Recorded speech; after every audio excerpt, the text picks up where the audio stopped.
The first thing you should always consider is risk.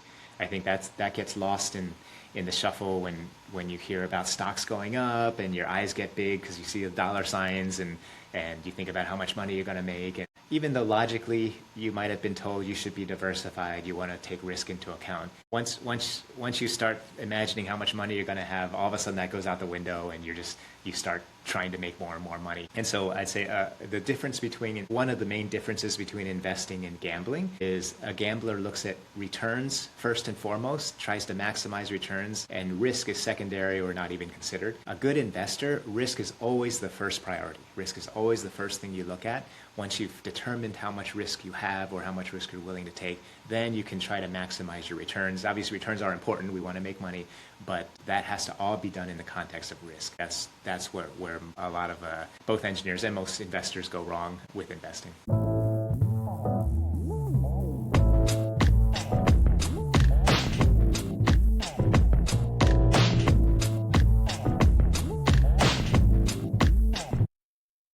All right, guys, welcome to the Winner Circle. You already know, I don't have to do a lot of introduction. My name is Jay Adewale for people that are watching me for the first time, right? So, one interesting thing about the Winner Circle is we often have powerful conversation with leaders, but and visionaries helping you win in business and in life. It's very, very important to include that word, helping you win in business and in life. All right. So today's episode is especially, or I would say is very important for all high performing professionals in the tech industry, because we are talking about something many people overlook until it's too late. And the thing is how you can turn high income into lasting wealth. All right. I've heard a lot of people talk about I used to make $100 million. I used to make this and that, but they don't have a lasting wealth, because any wealth doesn't automatically mean building wealth. That's just my take. And also, stock option doesn't guarantee financial freedom. That's my own view. And also, complex compensation packages can either accelerate your future or quietly work against you. Joining me today is Stanley C. Leong. He's a wealth advisor who specializes in helping tech professionals engineer their finances with precision and clarity. His journey is unique. After earning his masters from Cornell and working as a hardware design engineer at IBM and Agilent Technologies, he experienced firsthand the volatility of the tech industry. He experienced it firsthand, so it's not like learning from somebody. When he was laid off just 2 days after purchasing his first home, imagine that. So that pivotal moment led him to transition into wealth management, where he now helps engineers, executives, and high net worth professional navigate. Not just only navigate, he helps them navigate equity compensation, concentrated stock positions, tax efficient wealth strategies, and long-term financial planning. And he's also the creator of the wealth focus model, a systematic approach designed specifically for analytical minds who want structure, logic, and clarity in their financial decisions. In today's conversation, we are breaking down how tech professionals should think about stock options and equity. We're also going to be talking about the biggest financial mistake high earners make, how to build structured, repeatable wealth systems, and what it really takes to move from income to financial independence. Because financial freedom isn't accidental, it is engineered. Therefore, saying, Stanley, welcome to the Winner Circle podcast. How are you Thank doing you. today? Great. Thank you for having me. I really appreciate it. All right, Stanley. I want to start with your story. You're welcome. So I want to start with your story. You were an engineer. You had the education, the career path, the technical background, and then you were laid off just 2 days. They didn't even let you complain like the third day. Just 2 days after buying your first home. What would you say the moment was like for you? Yeah, it was very interesting for sure. I feel like for the most part in my life prior to that, things came easy to me. Schoolwork usually came pretty easy to me. And then I happened to graduate with an engineering degree literally right at the peak of the tech bubble. So it was really easy to get a job. People were desperate for engineers. And then all of a sudden it was, I moved into my house on a Saturday. I had one day, Sunday, sitting in my living room, just patting myself on the back, so proud of myself having bought my first house. And then Monday going to the office and getting laid off. And so, yeah, I would say it was definitely a financially stressful time for me. Having never faced that type of adversity before, it was kind of a shock. It took a while to even kind of sink in for myself. I was very confused, like financially, I'd stressful. I didn't know what to do. Should I just sell the house I just bought, or should I cash out my 401k and pay my mortgage? And so, and I think the most frustrating thing was really, I didn't have anyone to go to for help. You know, I had asked my parents, they said to do one thing. My friends just said do another. My colleagues say do a third thing. And so getting pulled in all different directions, just starting to have information back then. And so I didn't have too much to look up. And I think that would have just confused me even more. So, Still losing customers because follow-ups are slipping through the cracks? POVCRM brings your leads, conversations, appointments, payments, and automated follow-ups together in one powerful platform. Manage everything from one unified dashboard and never miss a beat. Stop chasing your business, start growing it. Visit povcrm.com and start your free trial today. it's just so it was just so frustrating because I had no one to turn to for help. Yeah, I really feel your pain. I know how these things, how it feels, especially when you have a financial commitment, it Yeah, just feels like, very uneasy. So, but if I'm going to ask you, looking at that situation that happened, right? If you look back now, did that experience, would you say the experience changed the way you think about job security, income, and wealth? absolutely. Yeah, yeah. Although not immediately. I'd say first getting laid off was just, I just thought this was just part of life. Having just got, I'd only been in the workforce for 4 or 5 years at that point. But then I think the transformation really happened soon after. As I was looking for other engineering jobs, I came across an ad for a financial advisor position at a large financial firm. I remember thinking, oh, that might be interesting. I could learn what to do for myself, first of all, but then I could also help other people, in a similar situation. Bubble had just burst. Lots of engineers are getting laid off now. And with the encouragement of my girlfriend at the time, who is my wife now, I went in for the interview, somehow got past a couple rounds of interviews and got the job offer. And then I remember driving home from that final interview just thinking, how hard could it be to be a financial advisor? And then the next 3 years of my life were the most miserable years of my life. It was building up, you're building your own business. So hardly getting paid anything back then. It's commission only, building the client base, working 60-hour weeks. And I think the worst part of it was back then we got all of our clients through cold calling, which was I didn't even know what that was as an engineer, but just completely miserable. Calling people in the middle of dinner, calling people Saturday morning, bothering them, trying to get them to come in and pay you for financial advice. And so that was miserable. That was a big shocker for me. It even got to the point where it was affecting my health, my relationship. My wife at one point was actually giving my resume out behind my back to her engineer friends, hoping I'd go back to engineering. And so it was miserable for a while. Well, that's nice of her. Yeah. In 2006, I took the jump and went independent and became an independent franchise owner of a financial firm, which is what I'm doing now. And so things slowly started getting better then, started getting my feet under me, started building a client base of technology professionals and so forth. And then kind of fast forward to today. Now everything's wonderful. I can't imagine doing anything else. It's so emotionally rewarding to be able to help That's great. other That's people great. reach their financial goals, be able to retire. I'm now the go-to advisor for tech professionals. I'm a best-selling author. I mean, everything is Mm, just, I kind of have to pinch myself sometimes. I'm just so mm, blessed to be where I am. But that's kind of great. back to your point. So in hindsight, getting laid off was actually the best thing that could have happened to me. Mm. But of course, it didn't feel like it at the time. So that I would consider that as a blessing in disguise. Absolutely. Yeah. Absolutely. All right. Moving forward, when I did the introduction, I talked about a lot of professionals, tech people, especially in the tech industry. They make a lot of money, but if you look at them, they still feel financially vulnerable. So if I'm going to ask, why do you think high income does not always translate into financial freedom? Yeah, that's a good question. I'd say partly it depends. Income is money coming in. Is essentially what you keep, right, and what you grow. So I'd say, fortunately, with the technology professionals, in my experience, they've been pretty good at saving, especially the high income earners, which is not true with a lot of other industries. I have clients that are doctor, attorneys, business owners, and they can make a lot of money. Some of them make a ton of money, but they also spend a ton of money, and so there's nothing left at the end of the day. And so I don't run into that too much with tech professionals. They do tend to be pretty good savers. I think the issue oftentimes with tech professionals is not how much they're saving as it is with most other people, but it's more they often take a lot of risk with their investments. Sometimes that's intentional, but most of the time I find it's actually unintentional and they don't even realize how risky their investments are. And so all it takes is one Mm. drop, 2000 or 2008 or 2021, when stock market drops and all of a sudden a huge chunk of their net worth is gone and they're not really sure what Mm. happened. That's interesting. Let's talk about, because you talk about investment right now. So let's talk about stock options. For many people in tech, when you say equity, because a lot of startups are up and there. A lot of people in tech, equity sound exciting, especially, but it's also very confusing.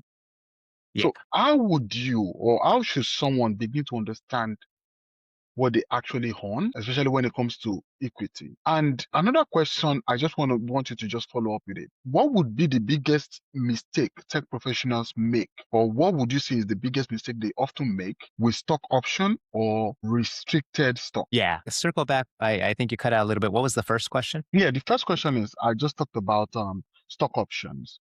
Like for many people in tech, they already know what equity sounds like, but we all know it sometimes could be very confusing. So the questions about it is, how should someone begin to understand what they actually own? Because sometimes there's a percentage given to you, but you really don't know what you own exactly. Yeah. Gotcha. Okay. Yeah. Yeah. So a couple of things. The two main sort of equity compensation that a tech professional get these days, just like you said, is stock options or restricted stock units, RSUs. The options have actually kind of died down. There aren't a whole lot of options out there that they offer anymore. They still do, but not quite as it used to be. Back when I was in tech in 2000s, everything was about the options. And so the RSUs, the restricted stock, tend to be a lot more popular now. But with the options, there are two different types. There's incentive stock options, ISOs, and non-qualified stock options. So you can kind of split up into those two. It kind of depends on which ones you have. The main difference is really just the taxes behind it. And it can get pretty complicated, but yeah, so I would say understand which ones you have first, and then I would seek a tax professional, especially if it's a lot of money that you're dealing with. Options themselves can be confusing, but at a high level, they're relatively easy to understand. It's just you have the right to purchase a stock at a certain price. And so if you can purchase the stock, if let's say the purchase price that you have the right to purchase at is $10 and the stock itself is actually at $20, then that's great, because then you can purchase at 10 and you can immediately sell it at 20 and you've made money. Whereas your purchase price is $10, but then the price of the stock is only 5, well, then you don't want to do anything. You don't want to buy the stock at 10 when it's only worth 5 on the market. So at a high level, that's kind of how the options work. Now, the complicated part is when do you exercise and so forth. So that can get a little more complicated, but at a high level, at least the mechanics of it. The restricted stock units are a little more straightforward. They're essentially like bonuses, except you get stock instead of cash. So, and usually there's a vesting period. If you get granted 100 shares of XYZ, every year for the next 4 years, maybe 25% of them will vest and become available to you. So essentially every year following for the next 4 years, you're getting a bonus of 25 shares of stock. And so it's a little more straightforward. You don't have to make decisions of exercise pricing and the option like you do have with the options. I think with both, though, you do run into the issue of eventually having too much concentrated stock in your portfolio and therefore too much risk. And I don't think people do this on purpose, but you start at a new company, working for a tech company, they offer you options or they offer RSUs and you happily take those, right? That's great. Oftentimes there's a stock purchase plan, especially if it's a large tech company like Google, Apple. And so you participate in that because you can buy the stock at a discount, which is also a good thing to do. And so you start accumulating more and more stock. Now you're at the company 10, 15, 20 years. So now you have a ton of shares. And if the company has done well, the stock price has gone up. And all of a sudden you have, half or more of your net worth just in this one stock. And then at that point, kind of to your third question of or second question of the mistakes people make, at that point, what you should do is diversify, right? You have too much concentrated in one stock. You should get rid of that individual stock risk, which is one of the most dangerous risks out there, and diversify into diversified portfolio or those type of things. But it's really hard to do because emotionally, you never want to sell your stock. If it's gone up and you have a ton of shares, well, one, you have to pay capital gains tax when you sell it, and that's a painful bill to pay, especially if you've made a lot of money. So no one wants to sell it then. And we always feel like we always say investors have short-term memory. So if the stock is going up, we think that it's just going to keep going up forever. And so why would we sell it now? It's just going to keep going up.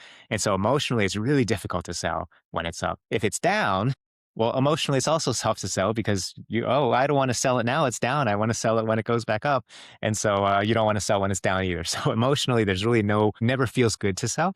And so what do people do? They just don't sell. And all of a sudden, and then even more and more and more of their portfolios now just in that individual stock. So I say if there's one big mistake I see with tech professionals, it's that because it doesn't feel good and they don't know when to sell, they just don't do anything. One of my favorite sayings is from an old song by Rush. If you choose not to decide, you still have made a choice. And so by holding on and not doing anything, you are choosing to take on that risk, and it's just going to get worse every day. So I would say that's the biggest mistake is just holding on to that stock. Maybe the mistake is being afraid of capital gains tax. One thing I constantly try to train with my clients is don't be afraid of capital gains tax. That means you've made money. I joke with them that you want to pay more capital gains tax than anyone else you know, because that means you've made more money than anyone else you know. So, yeah. And so just holding on to that concentrated stock and too much risk. Yeah, that's probably the biggest mistake I see. I'm telling you, that's a lot of risk, especially when it comes to just holding on to, I'll say, stocks only, right? Yeah. So now for Yeah. you, right, as a financial advisor, in this phase, how would you say you help people separate real wealth from paper wealth? Because I believe they're different. So how would you say you do that? Yeah. So one, at least from an investment standpoint, when you're looking at stocks and bonds and so forth, the first thing as a what I quote unquote real investor, the first thing you should always consider is risk. I think that gets lost in the shuffle when you hear about stocks going up and your eyes get big because you see the dollar signs and you think about how much money you're going to make. And even though logically you might have been told you should be diversified, you want to take risk into account. Once you start imagining how much money you're going to have, all of a sudden that goes out the window and you start trying to make more and more money. And so I'd say one of the main differences between investing and gambling is a gambler looks at returns first and foremost, tries to maximize returns, and risk is secondary or not even considered. A good investor, risk is always the first priority. Risk is always the first thing you look at. Once you've determined how much risk you have or how much risk you're willing to take, then you can try to maximize your returns. Obviously, returns are important. We want to make money, but that has to all be done in the context of risk. That's where a lot of both engineers and most investors go wrong with investing. All right, thank you so much for sharing that. So let's take a look, deep dive and focus on the wealth focus model because you created that, correct? Yeah, correct. Yep. It sounds very appealing to me, and I believe it's also sound very appealing to a lot of analytical people. But if I'm going to ask you, what problem were you trying to solve with that model? I think mainly the problem that personal finance, I always say with personal finance, the technical part of it is actually not that hard. I have an engineering degree, but you don't need an engineering degree to understand personal finance. You need to know a little bit of math, time value of money maybe, but really there's not a whole lot of technical expertise you need to manage your finances. I think the tough part of personal finance is just that there's so much. In my book, Engineering Your Finances, we break it up into what we call the 7 key areas of finances. And this doesn't just apply to engineers, of course, it applies to everyone. And each chapter is essentially one of the key areas. I'll quickly go through them. The first one is evaluating your current financial position. We always like to say you can't plan on where you want to go to the future unless you know where you are today. So evaluating where you are today. Investment management is of course a big one. Protection planning, so looking at your insurance coverages and make sure you have the right amounts in the right places. Your workplace benefits, tax planning, retirement planning, and estate planning. So there's so many things to know about, so many things to deal with, and it just gets overwhelming very quickly. And so the wealth focus model was a way for me to just break it down into more bite-sized pieces. So one, it's easier to attack each category. And then two, it just puts it in a very systematic way, both so that the client can understand what's going on in sort of easy to understand pieces. And then even as an advisor too, it allows me to make sure that I'm covering all the parts that I need to cover. It's overwhelming for me as well. I have to deal with those 7 key areas for hundreds of people. And so for me to keep track of it too, and maybe because of my engineering background, I thought the best way to do it is design a system, design a process so that we're able to go through everything without missing things and attacking it kind of like an engineer would attack it. And so that's essentially how I came up with it. And so essentially each of my meetings with my clients, for instance, are very themed. So, in the springtime, I meet with my clients right around now, and we do goal tracking, recrunch their numbers, make sure they're still on track for retirement, as well as reevaluating their protection coverages and making sure everything is looking good there. In the fall, we focus more on taxes and investment strategy and estate planning, reviewing beneficiaries, and so forth. So by having a systematic, comprehensive, but systematic way of attacking it, we make sure we're able to cover everything. So, thank you for the information. I was speaking, I guess, got muted a little bit. So, when it comes to engineering, I mean, they are well disciplined when it comes to, I'm sure the background, your engineering background has a lot to do with your approach towards, that model, just like you said earlier. So now, if someone is a tech professional making strong income today, maybe $1 million, more than $1 million a year as a professional, or even less, I believe so, you know, what are the core financial system they should have in place? Yeah. So the first two I always say people should have in place is sort of the two opposite ends of the spectrums when it comes to finance. One is have a good cash reserves. Right. This is just for short-term emergencies, opportunities that come up. You don't want to dig into your portfolio that's going up and down and up and down, especially if you're in tech, it's going up and down a lot. You don't want to dig into that, especially when it's down, when an emergency comes up. And oftentimes that's when the emergency comes up, right? The stock market crashes. Like my situation, the stock market crash, everyone's getting laid off. That's when you need the money, right? But that's when the portfolio is down. And so you want to leave that. You want to let that grow. I think it's Charlie Munger who had a quote. It's like the secret to compound investing is just don't interrupt it. I'm butchering it, but really, if you want compound investing over time, the best thing to do is never interrupt it, never dig into it, never take money out. And so that's why you want a cash reserve. And so that's short term. You want that to be safe. You want that just to be easily accessible. And then on the other side, you need to save for retirement. Doesn't matter how old or young you are, even if you're just getting out of school, saving for retirement is a huge and important thing to do. So what's interesting is, especially with tech professionals, the young, energetic folks that come out of school, whenever I talk about retirement to them, they're like, I love what I'm doing. I'm never going to retire. I've heard that so many times with tech professionals because it's fun, it's exciting. Why would you retire? And then once you get into your 50s, almost everyone is like, I need to retire early. I can't do this anymore. And so it's interesting how the opposite ends of the spectrum.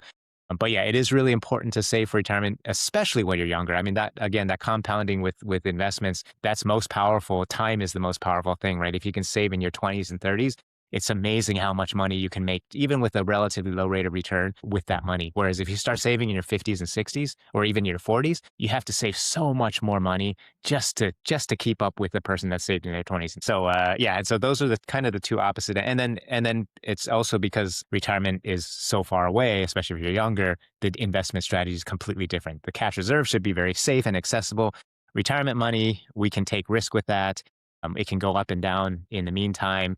And we don't have to access it now, so we can put it away into 401ks or into deferred compensation or things that we don't really need access to right away. So I think those are the two core things. One more thing with technology professionals in particular, one of the things they have to deal with is in most industries, as you get older, you tend to be wiser, you're more experienced, you're more valuable. For whatever reason, the tech industry is kind of the opposite, right? They value the younger employees. And so as you get older, you actually get less valuable. I have a client that a couple of years ago, he was in his late 50s. He joined Google, and he used to joke that he single-handedly brought the average age of the Google employee up because everyone he was working with seemed like they were in their 20s. And so then retirement planning becomes that much more important. If you're in your 50s and you get laid off, you might be stuck right there. You might not be able to get another job, to kind of depending on the industry you're in. And so retirement planning becomes that much more important. All right. Thank you so much for sharing. That's so powerful. So we'll just step back a little bit and we'll have a quick break. I'll be right back.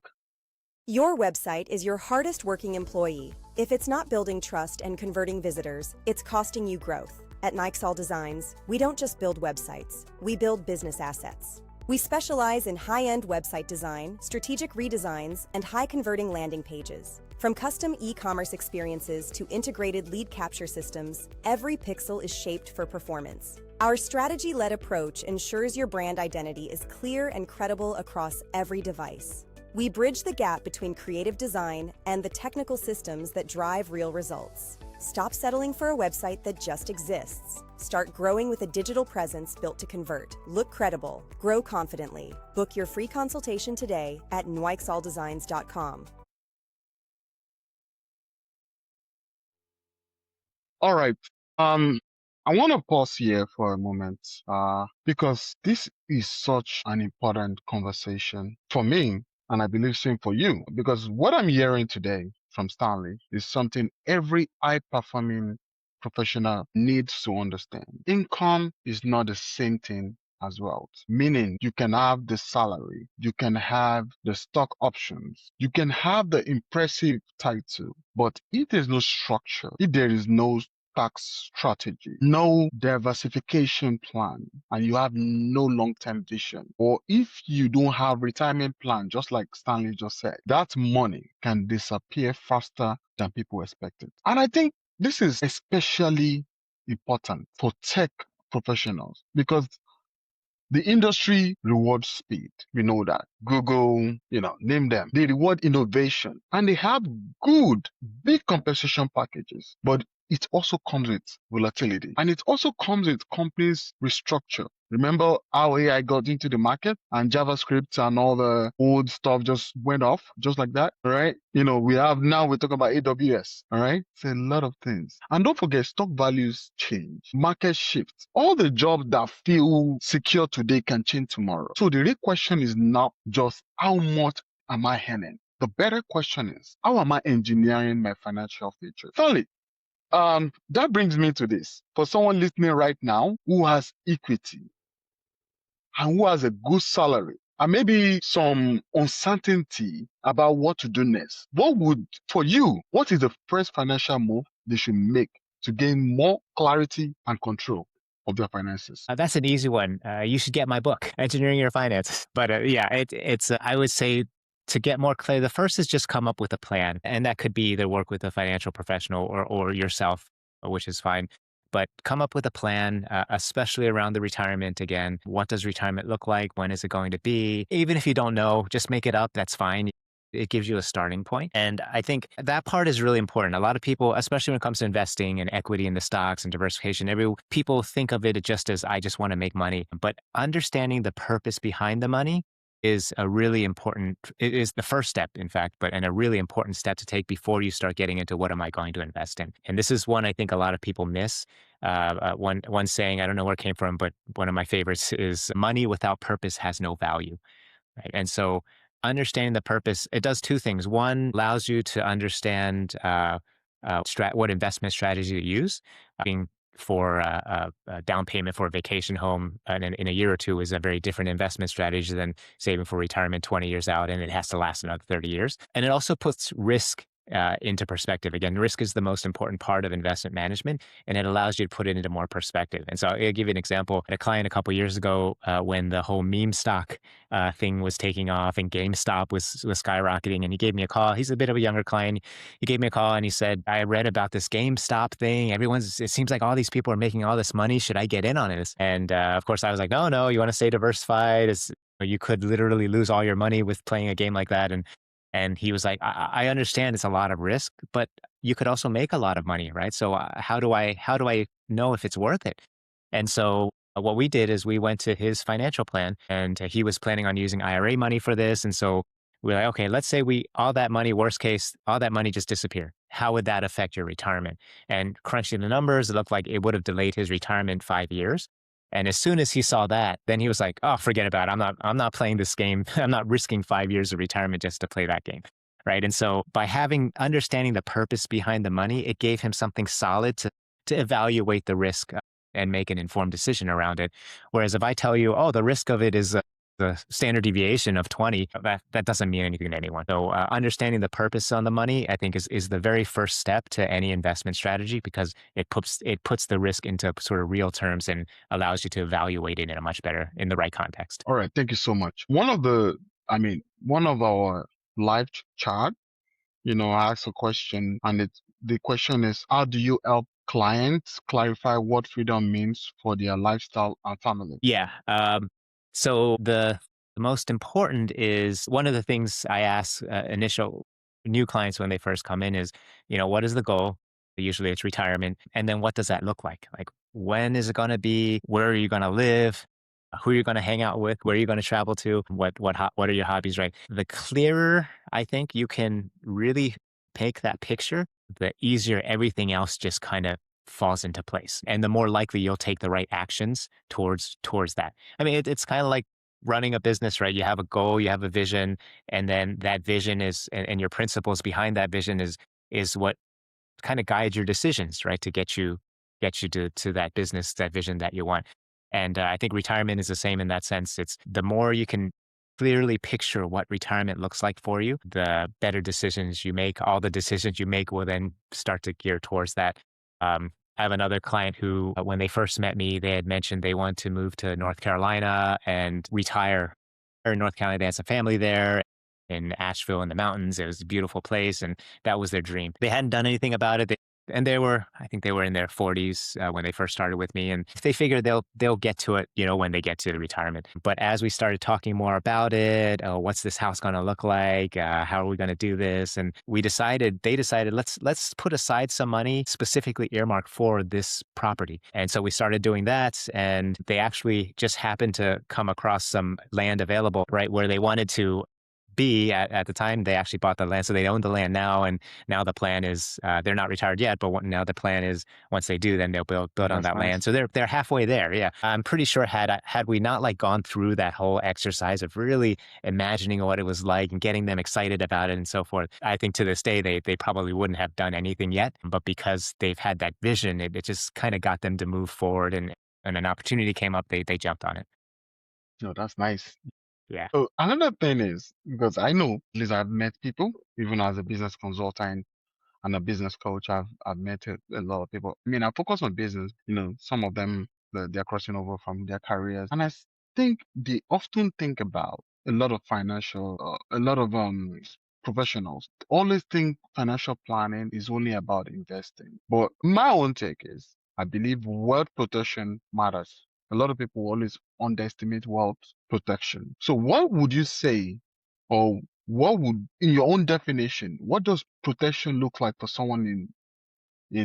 So there are a couple of different ways to look at protection. One, protection can still be around investments, and that's what diversification is for, downside risk and so forth. So there are ways to protect for downside risk. But then the other side, which I think most people tend not to focus too much on, partly because it's not fun to, is unexpected things that happen, right? A premature death, a disability, health issues when you're in retirement. So these are things no one really likes to talk about, but it is important to address because they can happen, and I've seen it happen. And so we always say there's three ways to address unexpected events. One is you self-insure, which means you save up a side pot of money so that just in case that event happens, you have money to pay for that event. The second one is you transfer the risk, which is using an insurance company. So if I'm worried about a premature death, I have life insurance. And so if that premature death happens, then my family is still taken care of. So that risk is transferred to the insurance company.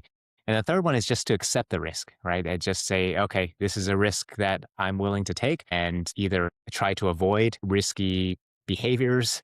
If you're taking on the risk of disability or premature death and you don't have any protection, then maybe don't go base jumping off a large building or that type of thing. Or just say, if that happens, then I'm willing to have me or my family make adjustments that type of thing. So that's accepting there. So those are the three factors. And whichever factor you choose, it's fine as long as you choose, right? Again, the worst thing is just not thinking about it at all. If you decide you're going to take on the risk, or you decide you're just going to accept the risk and hope it doesn't happen, that's fine as long as it's an intentional choice. And sometimes that is the case. Long-term care is an example. With long-term care, it's pretty expensive to pay for yourself. You can get insurance and transfer the risk, but the insurance is also somewhat expensive. So some people will choose, it's too much for me to pay. It's going to jeopardize my retirement if I'm paying these $500 a month premiums. And so I'm willing to accept the risk. And if that happens, then I'll make adjustments. And in reality, usually once you run out of money, the state will come in and help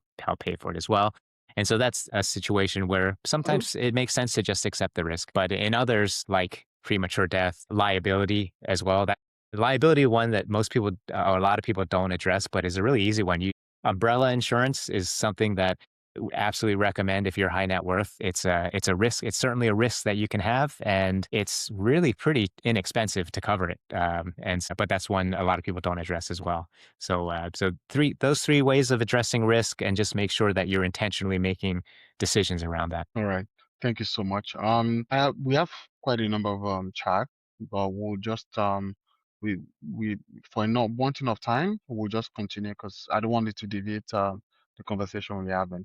So for someone, just to summarize it from one of the questions that was asked, for someone with a minimum of $1 million in investable assets, what's shift in how they manage wealth compared to someone just starting out? Question. I would say it's not a whole lot different from a principal standpoint. You still want to be diversified. You still want to address all the key areas of your finances in a similar manner. As your net worth gets higher, I'd say what we find is people, depending on the person and the net worth, but as it gets higher, people start to care more about not losing it rather than growing it.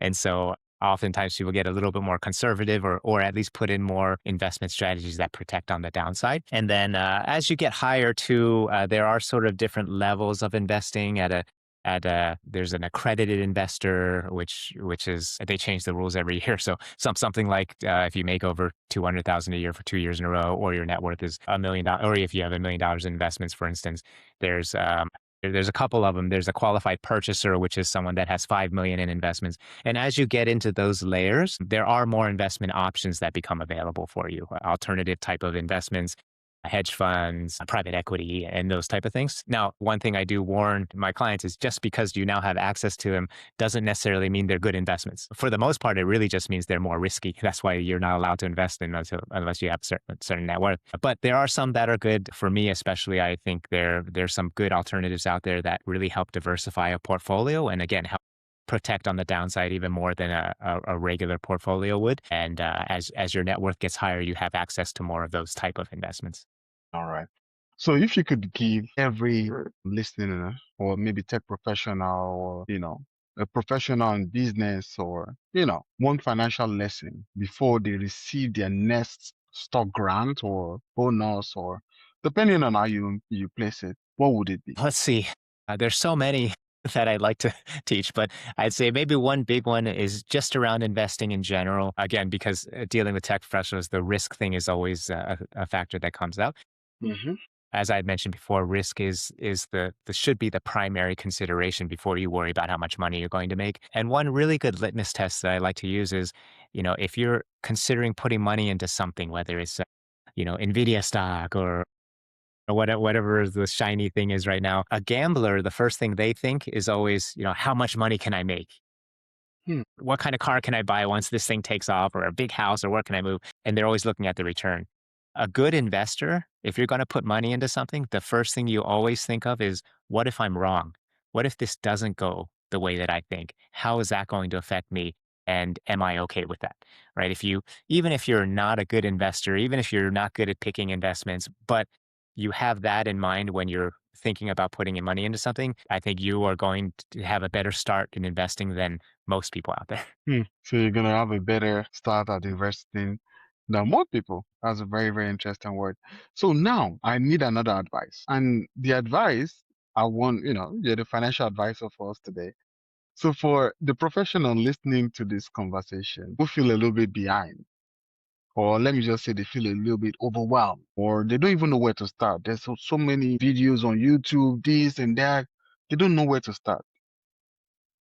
Helping them solve it, which is easy. Can you just recommend one step, one simple step they can take this week, not next week, this week, that will change everything for them? And how can they make sure that step turn into a long-term financial habit? One step. Again, they could get my book. And I say that kind of in jest, but in a sense too, the reason I wrote the book was kind of just like you said. One of the things I had in mind is just from a timing standpoint, there's so much information out there. And there's a lot of good information, right? Whether it's internet on the internet, on social media, the Winner Circle podcast, right? These are all good, great places to get resources. But there is also a lot of bad information out there, and it's really hard to tell the difference. I even had a client a couple years ago, I'd recommended a tax strategy. A couple months later, I got an email from their CPA saying they can't do that. This is bad. They're going to pay taxes and penalties. And they referenced an internet article kind of backing them up. And I read the article, and the article was written in 2012, and it was right for 2012. But a lot of tax laws have changed since then, and it was completely wrong for 2025 or whenever that was. So if a tax person can get taxes, a mistake with taxes because all the information out there, I can imagine just a normal person trying to do their retirement planning, how confusing that is. And so I did write the book as a way to try to get through all the noise and make the right decisions in the right way. But other than my book, I think a good first step is really just to take inventory of what you have. A lot of folks just don't realize what they have. So many times I've had a new client come in and I ask them how much do they have in their own company stock, and they say, oh, it's like 10, 20, a lot of 10, 20%, and so I should diversify that. And then when we actually inventory everything they have, it's like 50% of their net worth is in their stock, and they're just as surprised as I am. Kind of inventorying everything out, what you have investment wise, what you have debt wise, what cash flow looks like, just kind of seeing where you are today. I mean, that's the first step in financial planning anyways. That really helps you then determine what the next steps are. And then if you do decide to work with a professional, I can guarantee they will really appreciate that you have all that set up when you go to them, and if they can see that all clearly, it just makes their life a lot easier too. But that is really the first step. Even as a financial professional, if you're a new client of mine, the very first step is to figure out where you are today, because then that can start to drive the decisions on what to do moving forward. All right. Thank you so much. So let's just touch on your book real quick. Engineering Your Finances. I know you mentioned about it like twice right now. So when you think about your book, what do you owe? Like somebody will grab your book right now. What do you owe? People walk away believing about their financial future. Growth doesn't fail because of ambition. It fails because of missing structure. Point of View Consulting helps entrepreneurs, nonprofits, and growing organizations turn vision into clear strategy, stronger operations, smarter systems, and measurable execution. Stop managing chaos. Start building for scale. Book your strategic consultation today at pointofviewconsultinginc.com. Reading that book. Yeah. So I think my biggest hope is it helps them avoid mistakes that are commonly made, especially among the tech professionals. Part of the impetus of writing the book was a couple of years ago. I had lunch with a client of mine, who is also a good friend, and I asked him, hey, why are you working with me? And he said, I work with you because I want to avoid that one big mistake with my finances. And I said, oh, that's great. Well, what's that big mistake? And he was like, I don't know. I have no idea what the mistake is, but I know I don't want to make it, right? So that's why I hired you. And so I had that in mind as I was writing the book. I've seen it all, right? I've seen all the mistakes that are made firsthand. And so I wanted to write the book as a way to reach more people rather than just my clients and help them avoid those common mistakes. Some are really easy to avoid if you just know that they're there. So so my hope is that as people read the book, if anything, it's a pretty short book. It's a really fast read, but there's a ton of stuff in there. And so it can still be kind of overwhelming for people. But if anything, I'm just hoping it'll help them just avoid a lot of the common mistakes that tech professionals make. All right. Thank you so much. We've had a long time spent, and it feels like we just started. It was a very interesting conversation. So where can listeners connect with you and learn more about your work? Yeah, so pretty easy. I have a website, engineeringyourfinancesbook.com. So on that site, there's a free audio version of the book. There's a free soft copy of the book. You can order the hard copy of the book if you prefer a physical book. It's on Amazon. A lot of resources there. I do have in the book itself, there's a QR code that takes you to a inventory worksheet. So if you wanted to get started in kind of inventorying everything out, you can just download that. And if you want to reach me directly, have questions, I'm happy to take questions as well. And that's simply, you can email me at stan@engineeringyourfinancesbook.com. All right. Thank you so much. And that's all the time we have today.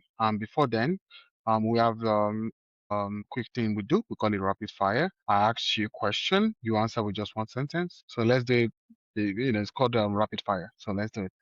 One financial mistake high earners make too often. Selling their concentrated stock position. All right. One stock option mistake to avoid. Treating the incentive stock options, ISOs, the same as non-qualified stock options. So one habit that builds financial clarity. One thing every tech professional should review annually. Their 401k contribution and limits. All right. So one word that defines financial freedom for you. Flexibility. Flexibility. Very important. Yeah. So thank you so much. That's a very, very powerful and practical conversation. I want to say a huge thank you to you again for you, Stanley Leong, for breaking down what financial strategy really look like for today's tech professionals. And if there's one takeaway, from this episode, is this: income doesn't create wealth. Structure decision, or I would say structured decisions do. And that's what Stanley Leong told us today, and which is a very powerful word. Whether it's managing stock options, navigating equity compensation, or building tax efficient strategies, clarity and systems are what separate those who earn well from those who build lasting financial freedom. So the most successful professionals don't just work hard, they think strategically about their money. And that's one thing I want you to think about.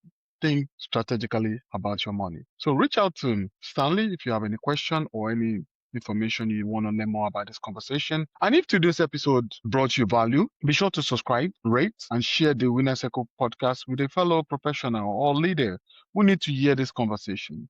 And remember, don't just earn more, engineer your wealth. Until next time, I'm Jay Adewale, and this is the Winner Circle.